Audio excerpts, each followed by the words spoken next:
미세먼지 방충망 바꿨어요. 미세벌레 덤벼봐 먼지 모두 덤벼봐 촘촘해서 촘촘만 방충망은 촘촘만 예쁘고 통풍까지 좋아요. 방충망은 촘촘만 주식회사 텍스토머. 텍스토머의 이동식 촘촘망 더블랙이 새로 나왔대요. 미세벌레 덤벼봐 먼지 모두 덤벼봐 촘촘해서 촘촘만 이동식 촘촘망 더 블랙. 떼었다 붙였다 청소도 간편. 이사 갈 때 떼어갈 수도 있으니까. 방충망은 촘촘만 주식회사 텍스토머. 탐라오렌지에서 여름철 감귤을 소개합니다. 황금향. 여름에 감귤이 이렇게 맛있을 수 있네. 탐라오렌지의 황금향. 지금 인터넷에서 탐라오렌지를 검색하세요. 직접 드셔도 좋고 선물용으로도 최고입니다. 전화 주문도 가능합니다. 010-2827-3917 010-2827-3917 김진애 박사님, 여자의 독서 책 읽었어요. 어떠셨어요? 한마디로 여자의 피를 끓게 하는 책? 읽으면서 뭔가 울컥하더라고요. 저도 그런 심정으로 책을 썼습니다. 저는 여자들이 좀 지레 겁을 먹지 않고 살았으면 좋겠어요. 완벽하게 홀로 서기를 바랍니다. 더 멋지게 실수하고 더 근사하게 자라면 좋겠어요. 책을 읽으면 그게 되죠? 여자의 자존감을 깨우는 책 읽기. 여자의 독서. 다산북스.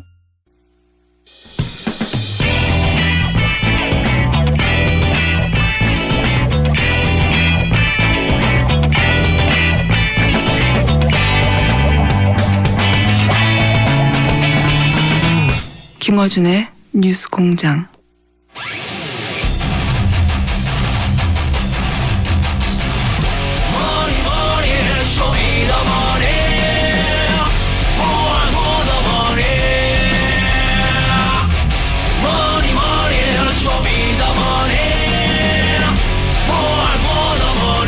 은닉재산 프로파일러 안원구 전 대구 지방국세청장님 나오셨습니다. 안녕하십니까? 안녕하십니까? 벌써 번개. 저희 PD가 얘기 듣다가 자기가 빠져가지고 번개 칠 타이밍을 계속 놓치거든요. 그래서 지금 일단 한번 쳐놓고 시작하겠습니다. 먼저 연습하신 것 같네요. 네.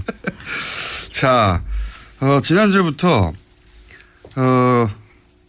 은닉재산 말고 최근에 터지기 시작한 사건들에 대해서 너무나 직접 당사자라서 얘기하지 않을 수 없는 사안들이 자꾸 있어서 오늘도 이어서 얘기하겠는데, 지난주는 이제 도곡동 땅 실소유주에 관해서 말씀하셨어요. 네. 예, 도곡동 땅의 중요한 이유는 도곡동 땅의 실소유주가 다스의 실소유주고 다스의 실소유주가 결국 BBK 실소유주다 연결되기 때문에 굉장히 중요한 사안인데, 근데 이제 도곡 땅의 실소유주는 이명박 전 대통령이라는 전표를 보시는 바람에 우여곡절 끝에 감옥까지 갔다 오셔서 지난주에 잠깐 정리를 했고요.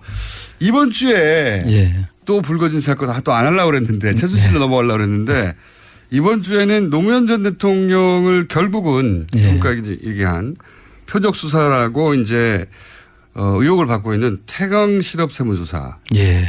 요 태강 실업 세무조사 때 이 조사를 하라고 지시받은 당사자입니다. 청장님이. 그렇습니다. 사건의 핵심 중에 있으셨어요. 그래서 누구보다 정확하게 이 사안을 말씀하실 수 있는 분이기 때문에 국정조사를 할 필요가 없습니다. 여기서 저희가 자체 국정조사를 하는 것으로. 자, 우선 태광실업 세무조사는 사실은 명백한 표적 수사다. 표적 정치 보복 수사라고 봐야죠. 왜 그러냐. 자, 간단히 요약하면 당시에 노무현 전 대통령의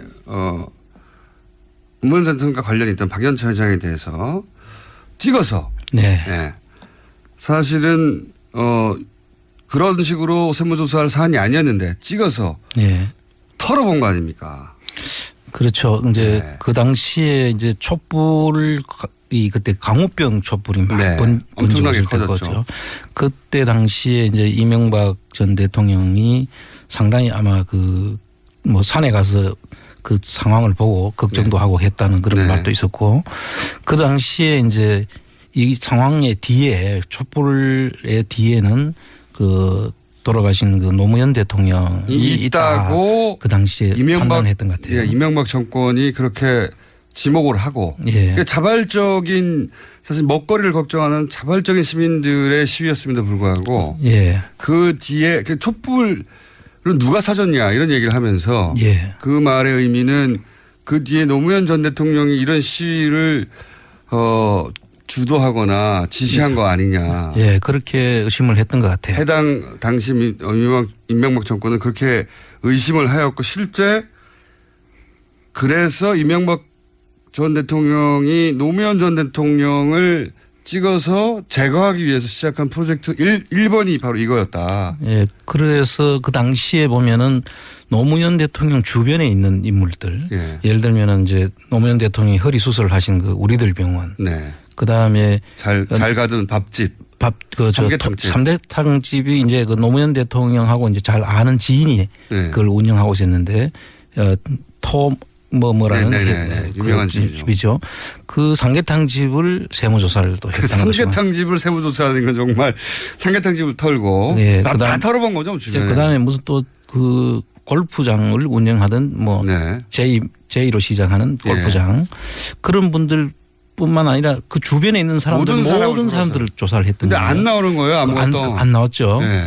그래서 이제 마지막으로 이 태강 실업에 대한 예. 저걸 걸었던 것이 아닌가 저는 그렇게 생각하고 있습니다. 그렇게들 그때도 말들이 많았습니다. 예. 그런 거 아니냐고 당연히. 그런데 이제 이게 왜 표적 수사고 기획 수사냐 이제 그 얘기를 또 해주셔야죠.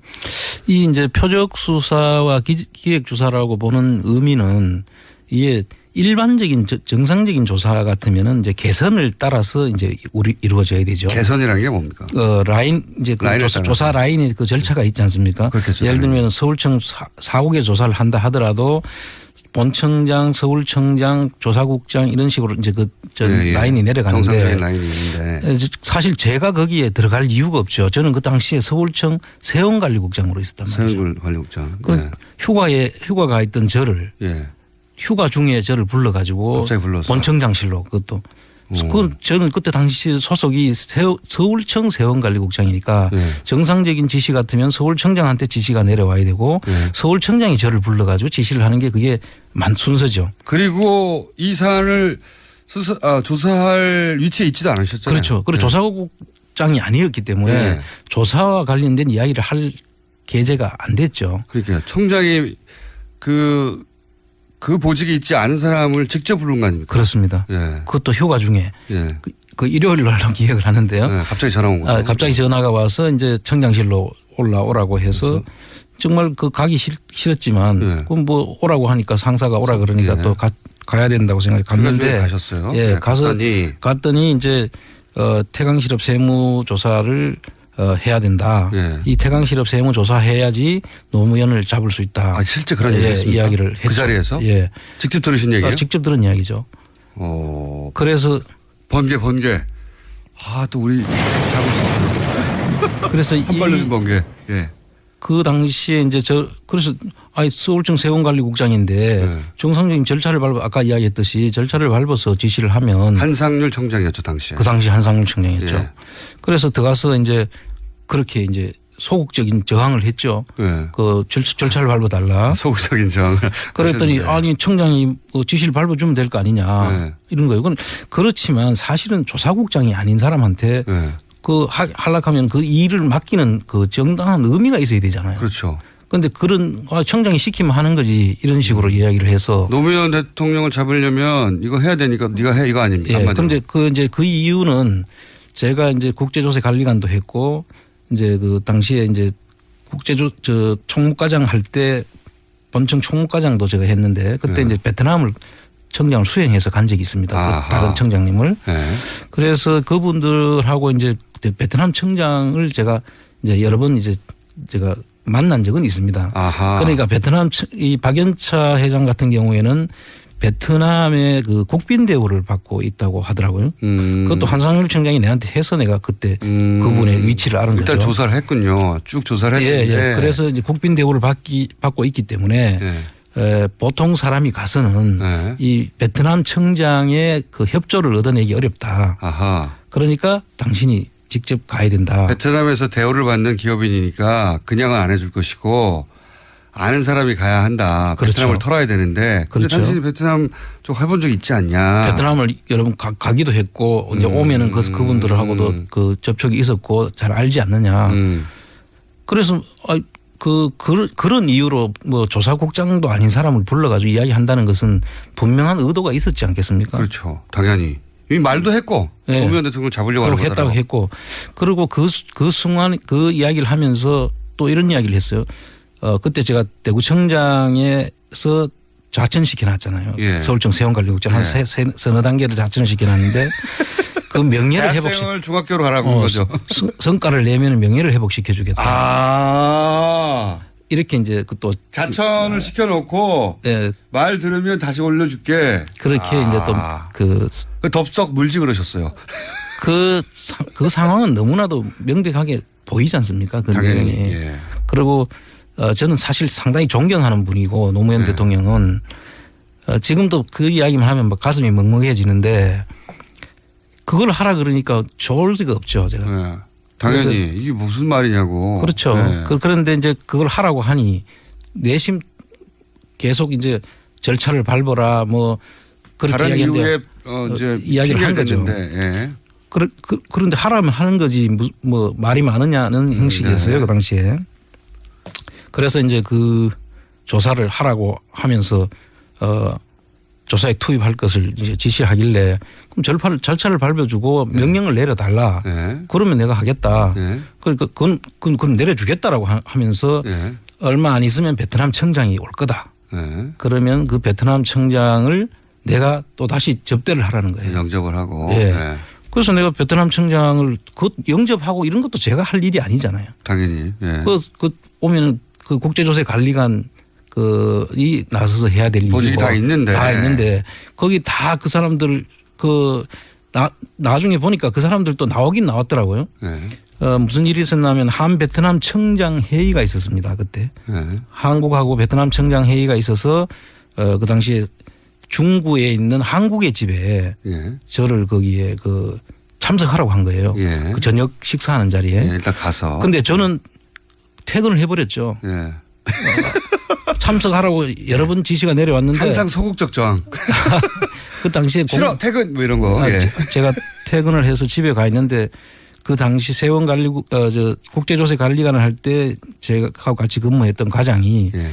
몇 차례에 걸쳐가지고 계속 독촉 전화가 옵니다. 또 빨리 참석하라고. 청장이 이제 명령했겠죠. 빨리 그렇죠. 부르라고. 실제로 한상윤 청장이 나를 계속 빨리 오라고 한다고 지시가 떨어졌다. 그래서 오라고 해서 제가 그때 가면은 이제 술을 먹을 걸 알고 이제 집사람 차를 타고 저는 이제 운전을 할 수 없는 상황이 될 거니까 소극적으로 가셨어요. 예, 갔어요. 예. 그 자리에 이제 앉아가 있는데 이제 베트남 벌써 가니까 건하게 이제 그 저녁 자리가 이제 벌어져 있습니다. 그래서 그 자리에 제가 참석을 했는데 이게 나중에 저를 거기에 투입하지 않았다고 베트남 세무조사에 박연차 태강실업 세무조사에 저를 투입하지 않았다라고 한상유리가 계속 그렇게 이야기를 합니다. 아 나중에 이게 문제가 되니까 이제 정치적 세무조사로 이제 이게 저희가 참석했다는 자체가 이제 정치적 세무조사로 의심받을 수 있는 부분이죠. 그렇죠. 처음부터. 예. 둘 사이에만 얘기했을 때는 두 사람이 얘기 안 하면 되는데 그렇죠. 그 자리에 간 순간부터는 누구나 다 알 수 있으니까. 그렇습니다. 그 자리에 투입하지 않았다고 나중에 거짓말을 했어요? 다 거짓말하고 검찰에서 나중에 한상률 청장이 검찰 조사를 받게 되는데 미국에 도망갔다 다시 와서 전자 조사받을 때 제가 그때 참고인 자격으로 한상률 피의자의 안원구인 참고인 자격으로 제가 가서 대질신문을 요청을 합니다. 제가. 대질신문. 그래서 그 대질신문에는 영상이 지금도 있습니다. 네. 그래서 그 자리에서 계속 제가 그 자리에 올 수도 없었고 오지도 않았다고 계속 부인을 하고 그전 사전 그 검찰 조사에서도 그 부인을 했었더라고요. 보니까. 그런데 그 자리에서 만나서 대질을 하는 과정에서 자기도 모르게 제가 거기에 참석할 수밖에 없었던 거를 설명을 하는 과정이 나와서 그 모든 것이 이제 다 거짓말 했던 것이 오히려 자기가 거짓말이었다는 것이 들통나는 그런 사건이 생깁니다. 재밌네요. 예. 그 내용이 뭐냐면 예. 저를 계속 그 베트남 그 조사에 안흥구는 세원관리국장이고 밖에서 보면 제가 거의 전혀 참여할 이유가 없는 거죠. 그렇죠. 그 조사할 이유도 없고. 조사할 이유도 없고 그것도 베트남 그 청장이 왔는 자리에도 제가 가서는 안 되지 않습니까? 예. 그런데 거기에 갈 수도 없었다라고 계속 부인을 했는데 그 자리에서 이런 이야기를 합니다. 내하고 그러니까 안흥구하고 그 베트남 청장이 예. 얼굴을 마주 보는 순간 서로 잘 모르는 것 같아서 결국 저를 베트남 세무조사에 투입하지 않았다. 이제 그 말을 해버렸군요. 이렇게 이야기를 합니다. 그러면 그 자리에서 나를 보는 두 사람이 만나는 걸 본 당사자는 자기지 않습니까? 예. 그럼 내가 거기에 그 자리에 없었다는 이야기는 다 거짓말이 돼버리죠. 그러니까 이제 거짓말을 하다가 부인해야 될 게 거짓말을 나으니까. 그렇죠. 부인하다가 어떤 부분은 해명을 하는 과정에서 이렇게 드러나 버렸군요. 그렇습니다. 예. 그래서 그 뒤부터는 뭐 저를 투입하려고는 했는데 그 뭐 날짜는 다르다 뭐 언제 뭐 이런 이야기를 여러 가지 하면서 변명으로 투입했다는 사실은 시인을 하게 되죠. 그렇군요. 이게 이제 원래 태광실업은 중소기업 재기 600위권 중소기업이었고 또 부산에 근거했기 때문에 서울 지방국세청장의 조사 사국에서 특별 세무조사 하는 것 자체가 이미 그렇습니다. 적시적이다. 그거는 이제 교차조사라는 그 명목으로 했다고 하죠. 예. 그런데 이 교차조사라는 건 A 지방청과 B 지방청이 청에 서로 손을 바꿔 가지고 조사하는 겁니다. 그 당시에 지역에서 그 보통 우리가 토착 세력이라고 보통 이야기하는데 유력 기업인들이 있지 않습니까? 그 지역에 있는 유력 기업인들은 그 해당 지방청하고는 또 서로 긴밀한 관계 있을 거니까 그래서 이렇게 손을 바꿔서 조사를 하는 것을 다른 동네를 조사하는 거죠. 교차 조사를 하는 것인데 이거는 그 하명 조사를 중심으로 하고 뭐 중수부에 해당된다고 이야기할 정도 검찰 중수부에 해당된다는 서울청 조사 사국을 거기다 이제 조사를 했다는 것은 이거는 특별한 의도가 있지 않고는 전례가 없는 일이다. 그런 일은 핑계에 불과하고 그렇습니다. 그때도 문제가 됐었죠. 그리고 나서 또 표적 수사라고 할 만한 또 다른 근거가 있습니까? 뭐 천신일 이야기도 나오던데. 예, 그 당시에 보면은 그 천신일 씨라고 그때 유명했죠. 그 이명박 전 대통령하고 그 학교 동기인가 이런 분인데 그분이 특별히 부탁을 했다는 거예요. 그분하고 이 박연차 회장하고는 상당히 가까운 형제가 같은 그런 사이라고 하더라고요. 그런데 그분이 특별히 부탁을 하고 했는데도 이 조사는 계속 진행이 됐다. 아하. 그러니까 박연차 회장도 나름 이명박 전 대통령과 가까운 사람을 통해서 로비를 하긴 했군요. 그렇죠. 예, 하긴 했는데 그게 안 통하더라. 그것조차도. 전혀조차 안 통했다는 이야기는 그보다 더 큰 힘이 작용했다는 거죠. 천신일 회장보다도 더 힘센 사람이 한 게 아니냐. 그리고 나서 그러면 청장님은 그런 식으로 해서 부인하고 뭐 소극적으로 저항하고 안 한다고 해서 결국은 안 했다고 하면 실제 태광실업 세무조사에 참여했던 분들의 이유는 어떻습니까? 그분들은 다 승승장구했죠. 그 당시에 이제 조사 라인에 있었던 분들 또 그 밑에 그 라인 선상에 있었던 실무자들까지도 아마 그 이후에 그 인사 경로를 보면 아마 다들 그 승승장구한 걸로 그렇게 나와 있습니다. 승승장구. 그러니까 시키는 대로 했던 사람들은 뭐 승진하고 좋은 자리 갔군요. 그렇습니다. 예, 그거는 뭐 결과로 나오는 거니까요. 네. 그리고 나서 그러면 한상률 전 청장이 이 건으로 조사를 받고 나서 그 다음에 어떻게 결론이 났죠? 이 자체는 검찰에서 이 자체를 조사를 다 저하고 대질까지 다 했는데도 거기에 대해서는 아무 저것도 없이 다 기소 자체를 안 했죠. 다 덮어버렸어요. 그 본인이 뭐 이 직권을 남용을 했는지 아니면 뭐 표적 조사 자체가 뭐 검찰 어느 상황에 해당되는지는 모르겠는데 그 부분에 대해서는 검토가 돼야 될 걸로 보는데 뭐 보는 건 나중에 시인을 다 했고 했는데도 거기에 대해서는 검찰에서도 조차 아예 기소 자체도 안 했죠. 당시는 이명박 전 대통령이 집권하고 있을 때니까요. 사실. 그 당시에 조사를 검찰 조사의 그 요지는 예. 안홍구의 거짓말을 만들기 위한 조사였어요. 아, 실제. 그러니까 피의자는 한상률이었고 참고인이 안홍구인데 실제로는 저의 거짓말을 입증하는 조사였던 거죠. 그래서 그 당시에 검사가 이제 저한테 와서 하는 이야기는 자기들이 볼 때는 저의 말이 100% 다 맞다. 그러나 나중에 사석에서 한 말입니까? 네. 검찰청 내에서 저한테 한 이야기입니다. 어쨌든 조사 받을 때 아니고 조사 끝나고 나서. 그렇죠. 조사 끝나고 나서. 그런데 그 이야기를 하고 난 다음에 그 자기들도 어쩔 수 없이 이렇게 할 수밖에 없다는 걸 이해를 좀 해달라고 저한테 그렇게까지 당부를. 검사도 당시 하명 조사를 하고 있었던 거군요. 그렇게 봐야죠. 예, 한상률 전 청장도 하명 조사를 했던 것이고, 청장님도 하명 조사를 당해가지고 결국은 감옥 가시죠. 예. 감옥 가시는데 그러면 한상률 전 청장은 피의자였지만 형식은 피의자였지만 면제해주기 위한 것이죠. 면제부 조사였다는 것이 거의 제가 그 당시에 받은 느낌이 확실한 것입니다. 결과도 그렇죠. 예. 실제로 그 조사 이후에 소위 다 털리고 나서 털어지고. 예, 이거 말고도 많이 있었거든요. 이거는 그냥 태광실업 세무조사였을 뿐이고, 예. 그 외에 그 혐의 사항들이 많았는데 예. 그 내용들도 다 사실은 다 밝혀졌죠. 다 밝혀졌는데도 무슨 연유인지 그 당시에 미국 가 있는 동안에 받았던 고문료. 예. 고문료 7억 5,900만 원인가. 고문료라는 걸 좀 설명해 주십시오. 고문료는 기업에다가 네. 자문을 하고 예. 거기 대가로 받는 돈인데 그렇죠. 그 한국에 있지도 않는데 예. 미국에서 그 돈을 받았다는 거 아닙니까? 그래서 그것도 말들이 많았죠. 예. 그러니까 소위 체재비를 그렇죠. 미국에 있는 동안 한국에 돌아올 수가 없었기 때문에 당시에 체재비를 대기업이 대준 거 아니냐. 그렇습니다. 예. 왜냐하면은 보고서 몇 개 쓰고 몇 억씩 받았으니까요. 그 보고서도 아주 광고와 관련된 보고서. 본인이 광고에 그렇게 전문가인 줄은 몰랐어요. 그때도 말이 있었습니다. 그때도. 이걸로 몇 억씩 받는다는 게 말이 되냐. 근데 여하간 대기업으로부터 결국은 그동안에 체재하는 비용을 받았다. 그래서 그 보고서 하나를 가지고 고문료는 다 기소 자체에서 뺐고. 그것도 다 빼버렸고.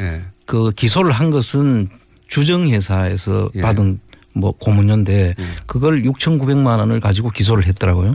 그런데 그것도 그 기소도 이제 현직에 있는 가장이 주선을 해서 본인이 받게 된 건데 그 현직에 있는 저 과장은 거기에서 이제 기소해서 몸이 아프다는 이유로 기소 유예를 해버렸어요.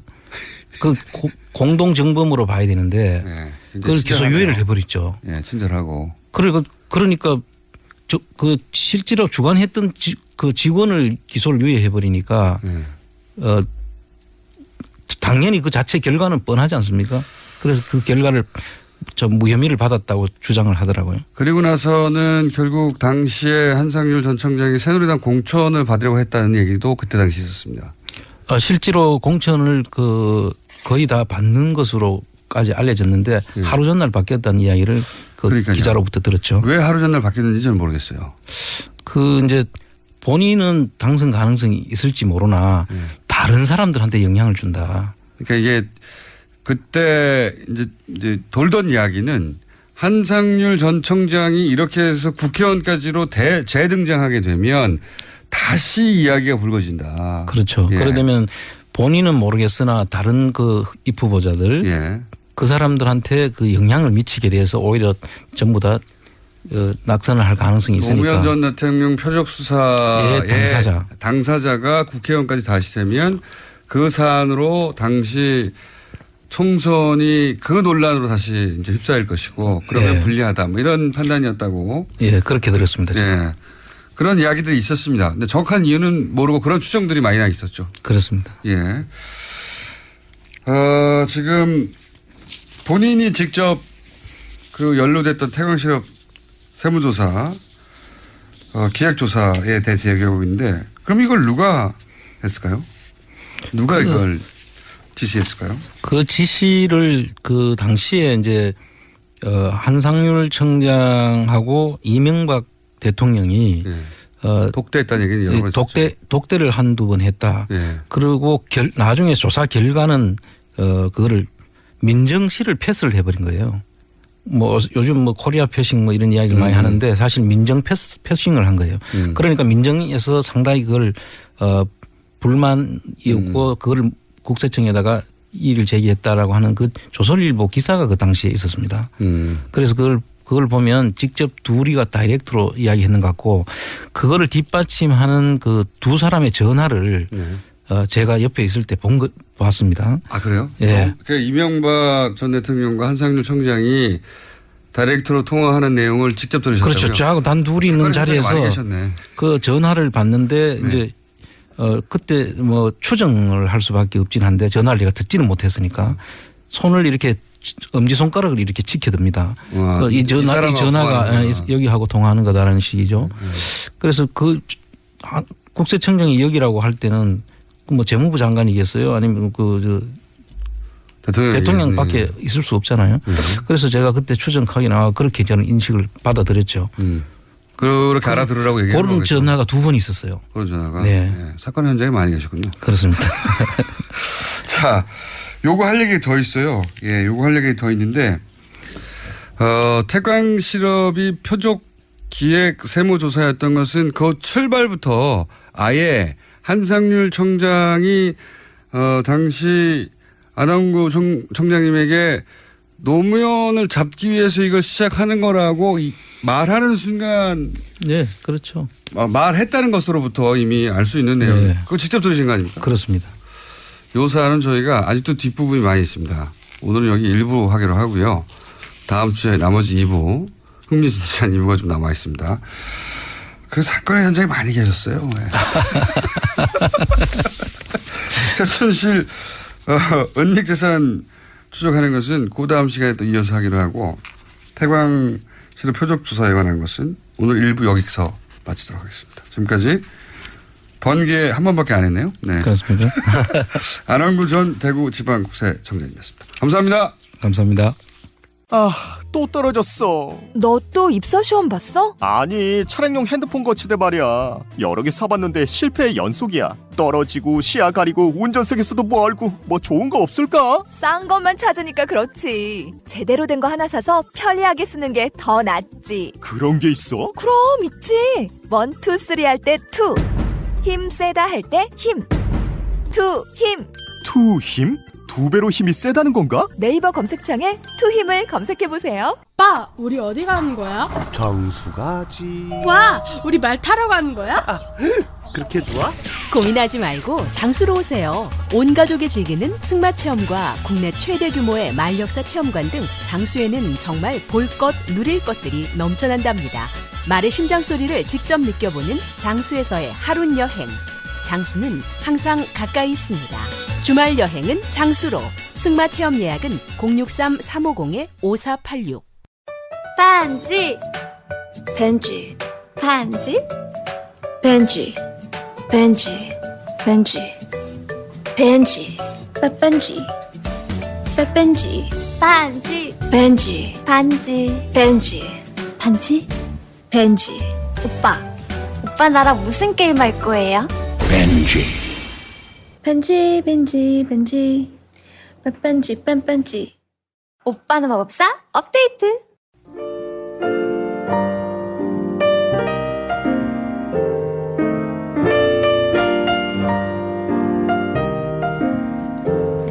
불친절한 AS.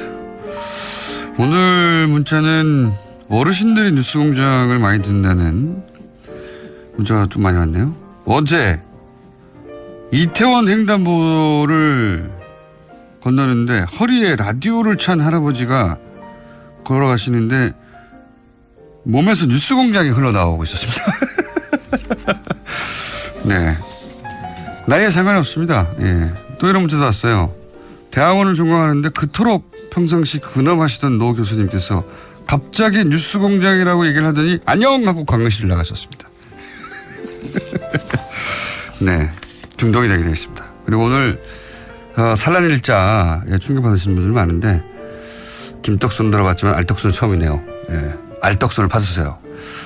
계란 얘기 흥미로웠습니다. CJ 푸드빌 다니는 지인한테 1년 전에 사둔 계란값이 많이 떨어져서 골치 아프다는 얘기를 들었는데 그게 이렇게 연결이 되는 거군요. 하고 문자를 보내신 분도 있고, 풀무원 유정란만 먹었는데 하면서 걱정하신 분이 있는데, 이건 이제 김현건 의원실에 따르면 풀무원은 산란일자로 표시한다고 합니다. 네. 방송에서 문제 제기한 것은 CJ 이야기였습니다. 이 이야기는 이제 CJ 측 이야기도 들어봐야 되고, 김현건 의원실이 추가적으로 또 이 사안을 다음에 한번 더 다루겠다고 하니까 다시 한번 다루겠습니다만은, 살충제에 이어서 산란일로 표시하지 않는다는 것은 굉장히 충격적이네요. 예. 물론 뭐 계란 자체가 큐티클이 있어서 계란을 알을 보호하는, 왜냐하면 자연 상태에서는 오랫동안 있다가 계란이 결국 그 병아리가 되고 닭이 되니까 보호하는 기능이 있는데, 문제는 이걸 우리나라에서 세척을 한다. 그러면 큐티클이 없어지고 그런 이후에는 유통기한이 짧아지는데, 이 문제도 한번 다뤄볼 만한 이야기고, 다음 조만간 아마도 김현근 의원실과 이 문제를 다시 한번 다루게 될 것 같습니다. 산란일자, 예, 알떡순 새로운 거 오늘 많이 알았고, 내용적으로 굉장히 충격적인 내용. 산란일자로 표시하지 않는다니 참, 그렇게도 알고 있었는데 그게 아니었답니다. 자, 여기까지 하겠습니다.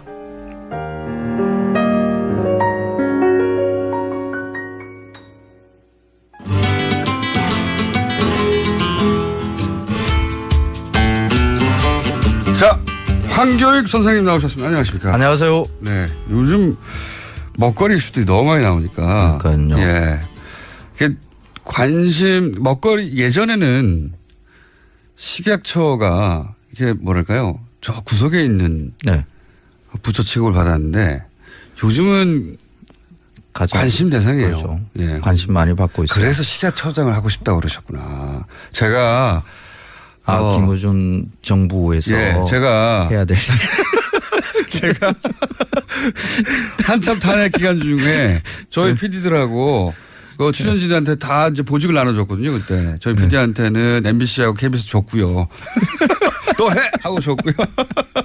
제가 황 교수님한테 뭐 원하시냐고, 김어준 내각에서 그랬더니 안 한다고 하시다가 식약처장 정도 그때까지만 하더라도 저는 소박하시다고 생각했는데 그게 아니었어요. 그 먹을거리 문제와 관련해서 가장 그 첨예한 것들을 정리해 줄 수 있는 데가 사실 식약처죠. 그래서 로비도 많이 들어올 수 있겠어요.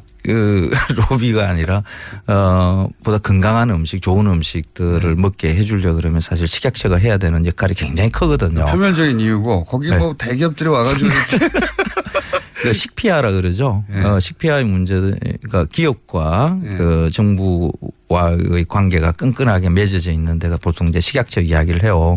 그래서 그 관계도 좀 정리. 지금 그 김현건 의원이 했던 그것도 사실 이제 식피아의 하나의 맥락에 있는 거라고 이렇게 볼 수가 있는 거죠. 민정수석에 보고했다는 메모가 있는 바람에. 그렇죠. 그것도 그 보고서에 괄호치고 있었대요.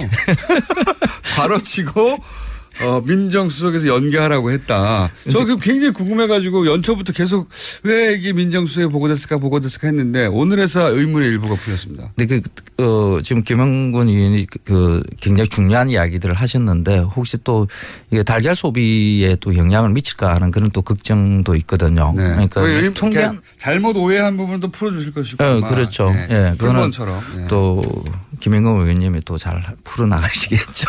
그러니까 근데 이게 이제 뭐랄까요, 일반인들한테 확 와닿는 것이 중간 과정 생략하고 일단 산란일자가 아니라는 거. 다른 나라에서는 상식으로 생각해 보면 닭이 낳는 순간 찍어야 될 것 같거든요. 그렇죠. 예. 그런데 보관을 한다고 하더라도 그 달걀이 뭐 상하거나 뭐 이러지는 않거든요. 당장 상하지는 않겠죠. 세척을 하지 않고 보관을 할 경우에는 그냥 살아있는 상태로 그냥 그렇죠. 있는 거니까 그렇게 걱정할 필요가 없는데, 세척 이후에는 이제 조금 문제가 생겨요. 그렇죠. 그래서 세척 이후에는 이제 냉장 유통을 하게끔 그렇게 되어 있는데, 세척 이후에 냉장이 잘 안 되는 경우가 있으니까 이제 거기에 대한 걱정들은 예전부터 좀 있었죠. 예전부터 있었는데 저희는 전문가들이나 알고 저희는 처음 한 거죠.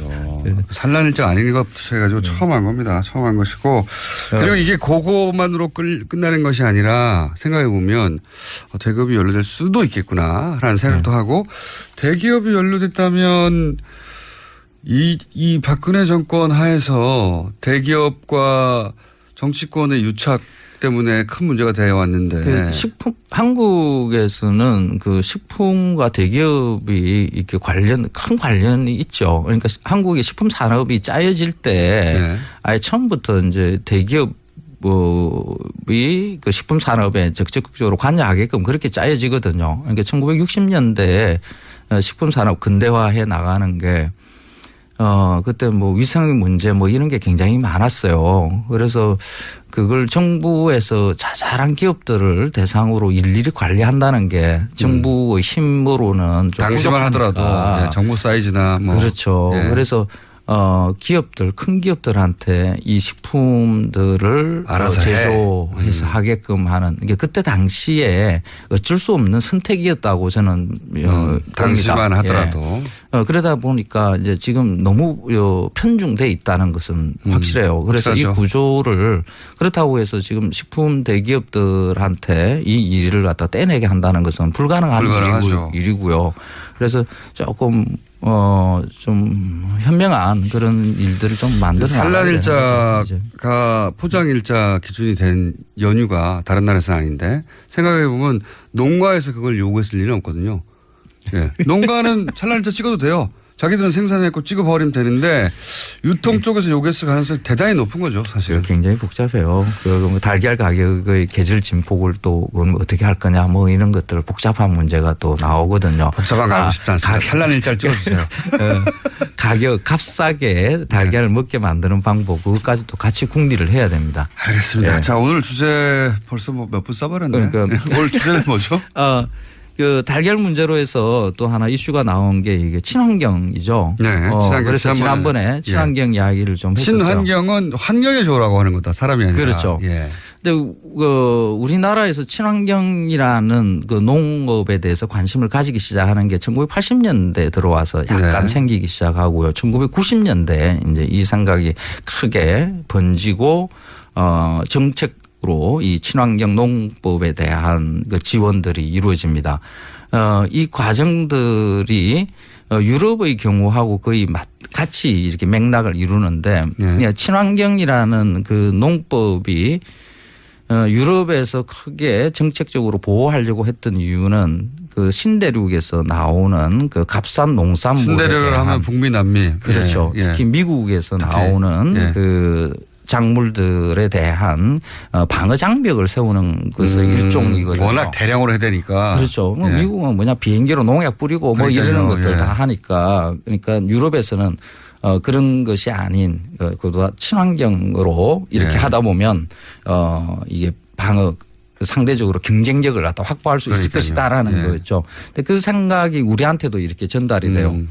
근데 유럽과 우리는 자연 환경이 다르다라는 것까지도 좀 생각을 했었어야 되는데 그냥 친환경 농법 그 자체가 우리한테 극히 유리할 것처럼 이렇게 판단을 한 것에 조금 문제가 있죠. 그러니까 유럽의 경우에는 일단 뭐 식량 작업률은 전체로 보자 그러면 뭐 100% 다 넘어가고요. 자연 환경이 농사 짓기에 너무나 좋죠. 뭐 이탈리아나 프랑스나 뭐 이런 데 가보면 독일 그냥 겨울 그렇게 춥지도 않고요. 프랑스 남부 같은 데 가면 뭐. 겨울에 그냥 뭐 소복소복하게 그냥 비 오고요. 여름에 그렇게 온난 덥지도 다습. 않고요. 태풍도 없고요. 땅도 아주 거름지고요. 그런 땅에서는 그냥 그 농약 비료 뭐 이런 거 안 치고 그냥 해도 그냥 다 농사를 잘 지을 수 있는 데죠. 그러니까 친환경에 대한 비용이 그렇게 크게 발생하지 않는 데입니다. 그래서 실제로 유럽에서는 친환경 농법의 농산물이라 하더라도 그렇게 가격이 높지가 않아요. 생산성도 웬만큼 유지되고 뭐 인력도 그렇게 많이 들어가는 게 아니니까. 근데 우리나라는 사정이 좀 다릅니다. 우리 땅은 굉장히 땅이 척박해요. 유기물도 그렇게 많지가 않고요. 특히 겨울이 5개월이나 지속이 되고 여름에 2개월 정도 장마 기간이 있고요. 이 장마 기간에 병충해들 어마어마하게 붙거든요. 이런 그 화목한 이런 자연 환경에서 그게 농사를 고비용의, 지어나가는 것 예. 자체가 사실 힘들거든요. 예. 그래서 뭐 화학비료, 특히 질소비료, 농약 이런 것으로 해서 우리가 생산성이 급격하게 이렇게 네. 올려놓고 웬만큼 농업을 유지를 했었는데 사실 뭐 농약이나 화학비료에 의한 그런 자연 파괴 이거는 일부 또 문제가 있기는 하죠. 그런데 그것을 다 뒤집고 그냥 친환경으로 우리 땅이 농사를 지을 수 있을 만한 땅이다라는 이런 착각은 가지지 않는 게 바른데 그것까지 지금 가지고 있죠. 우리 땅에서 친환경으로 농사를 지으면 생산성이 너무 떨어져요. 너무 힘들어요. 특히 여름을 넘기기가 굉장히 힘들거든요. 그 과일 같은 경우에 친환경 사과, 배 뭐 이런 것들도 재배가 되기도 합니다. 정상과가 나오는 게 아주 극소량이에요. 한 사과 한 100개 따면 그중에 병점이라 그래요. 뭐 해충이나 뭐 이런 거 병이 붙어 가지고 이렇게 흉터가 생긴 거 이런 거 소비자들이 잘 안 사 먹거든요. 요즘 그렇죠. 그런 거 빼고 난 다음에 정상과로 이렇게 보이는 것 이런 것만 따지면 한 20% 정도밖에 안 돼요. 80%가 그렇습니까? 그렇죠. 그래서 이 병점이 있는 걸 또 버리기는 그렇잖아요. 그래서 그걸 가지고 하는 게 보통 착즙을 하죠.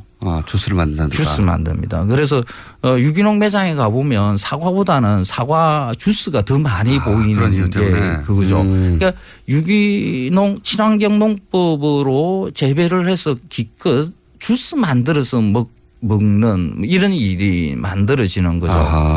친환경에 대한 판타지가 좀 있는데 현실이 이렇다는 거군요. 그렇죠. 그러니까 뭐 채소 같은 경우도 거의 친환경 채소는 그 비닐하우스에서 하거든요. 노지에서는 사실 힘들어요. 친환경 한다는 게 그냥 그 여름에 이런 고온다습한 데서는 그냥 병충해 그냥 막 다 붙습니다. 그래서 가둬진 공간에서 키우는 거거든요. 온도 습도 조절해 가면서. 그렇죠. 그 하우스 안에서 키우는 것이 자연적인 것이다, 친환경적이다 하고 이렇게 붙이는 게 좀 그렇죠. 맞지가 그 자체가 않죠. 이공적이긴 합니다. 그렇죠. 오늘의 벌써 1분밖에 안 남았습니다. 그래요? 이러다가 또 끝날 것 같아서 오늘의 핵심 요지는 그렇다면? 그래서 우리의 환경에 맞는 우리의 자연 조건에 맞는 농업이 무엇인가에 대해서 조금 이제 진지하게 생각해 볼 필요가 있지 않는가. 친환경만이 답이다라고 친환경이라는 이때까지 단어 무슨 그런 정책들에 대한 반성이 좀 있어야 되지 않는가 하는 거죠. 그리고 그 관행농으로 재배되는 농산물도 다 안전한 거니까 항상 친환경이 좋다는 그 뒤에는 관행농의 농산물은 안 좋은 것이다라는 이런 것까지 같이 붙어 있거든요. 그렇죠. 그렇지 않습니다. 관행농의 농산물도 다 잔류농약 검사하고 다 해서 안전한 농산물이거든요. 그래서 거기에 대한 조금 편견도 이제 버릴 때가 되지 않았는가. 지나치게 관행농에 대해서 폄하하지 말아야 하고 우리 토양에 맞는 농법이 사실은 아직은 없는 셈이다. 이런 거네요. 그렇죠. 어떻게 우리 자연에 맞는 농법이 무엇인가에 대한 그 진지한 고민들이 있어야 돼요. 그리고 알겠습니다. 거기에 대한 정책들도 또 만들어야 되는. 그래서 내가 시각처장이 돼야 한다. 황교익 선생님이었습니다. 감사합니다. 고맙습니다. 월요일 뵙겠습니다. 안녕.